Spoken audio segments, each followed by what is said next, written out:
You've got Clayton Kershaw on the mound today, and when you just think about what these last couple of weeks have looked like for him, what is the expectation from you for him today, and what is the next steps before we get to the postseason for him? I don't know.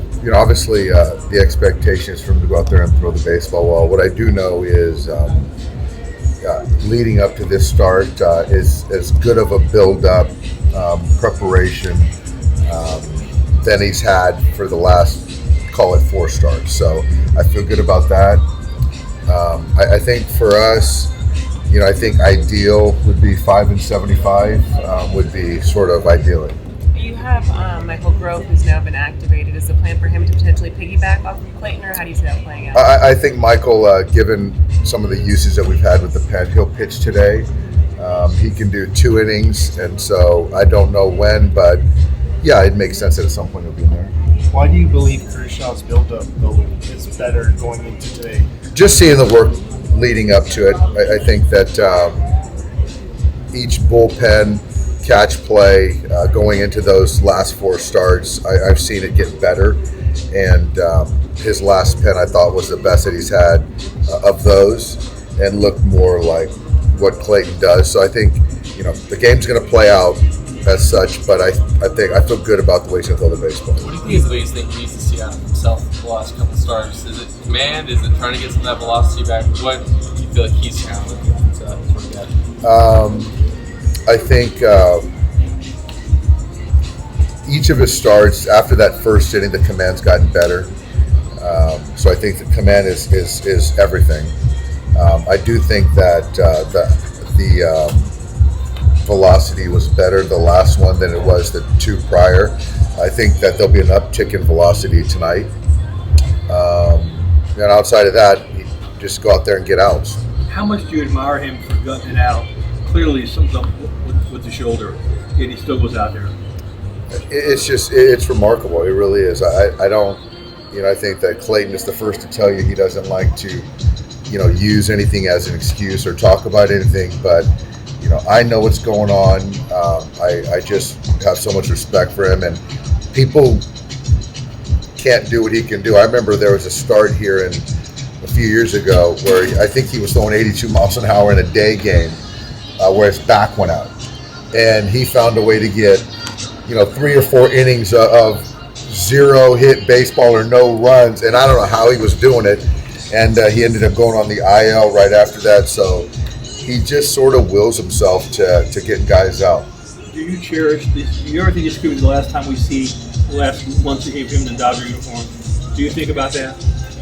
I've thought about that for the last few years. So, I don't know. I do. And so I will say that I'm not going to get caught not appreciating what he's done for the Dodgers. The idea that you've got him on 6 days rest and you're going to do it again next week, is the goal to kind of shorten that duration once you get into the postseason, or? I think it's. I think there's a component to putting us in the best position to get to the postseason, and then obviously when the postseason happens, we've all got to be willing to read and react. So. I just don't know how it's going to play out. So I think that we're doing the right thing by giving them extra days leading up to it, and then we'll kind of, like I said, we'll read and react. How is he handling that with his devotion to routine? I think with everything, he's gotten better at kind of adjusting because of various circumstances. So he's on board. He's on board. So you can't say he'd start game 1 of the playoffs right now? I can't. I mean, I just think that I don't think that's fair to anybody. I don't think Clayton would want that either. I think that it's just more of certainly if he's pitching and fine to pitch, he's going to be pitching in one of those first 2 games. I mean, that's pretty fair, pretty easy to say. Has he told you specifically he doesn't want the team to reveal exactly what's going on with his shoulder, or is that a team decision?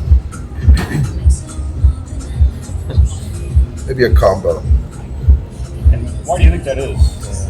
I just think that it's one of those things where it actually, and the thing that I really understand is if you're going to go out there and pitch, or play, it really doesn't do much good to talk about something that you're deciding to make a decision to compete. So giving more information, talking about something that doesn't change the fact that you're going to go out there and pitch, what's the point of it? And I think that, Clayton, when I think he sees the world sometimes like that, and in that vein or that sense, I understand that. Just as we look to October, just consider how inexperienced the rest of your staff is. Like, how important is it, even if Clayton's not 100% of his peak version, just to have that sort of stability there for an October show? It's important because he is what he means to our team and what he's done. So it's important to have him on the roster and pitch. It makes everybody better. Given the youth of our pitching staff or not, it's still just important to have Clayton.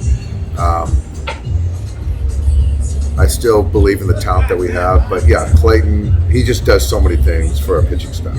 How much of an impact has he had on the young guys? I think that's more of a question for the young guys, but for me, what I see, how he goes about his day-to-day, our young guys are watching everything he does, and it doesn't always have to be conversations that he's having with them. He's a leader by example. So, yeah, I think that these guys will always take something from what, Clayton's done and how he goes about things. Does having the first round bye, assuming you clinch it, mean that you might engineer your rotation kind of independent of how you finish the regular season, just the way you want it, depending on the opponent? Honestly, I don't know if the opponent will have anything to do with. I think that we're getting a first round bye, so I don't think that the opponent has anything to do with how we'll do the rotation. I think that we're still having conversations. I think it's fair to say Bobby's going to pitch one of the first two games, and I think it's fair to say that Clayton will. So I think that that's kind of irregardless of which opponent. How do you see Michael Grove fitting in ideally into this pitching staff? What's his best usage? I think Michael's a guy that it's a righty run. I think he can go 2 innings. It's swing and miss stuff. I don't know if it's an opener type situation. I think it's just kind of finding a good run for him to be deployed in a game.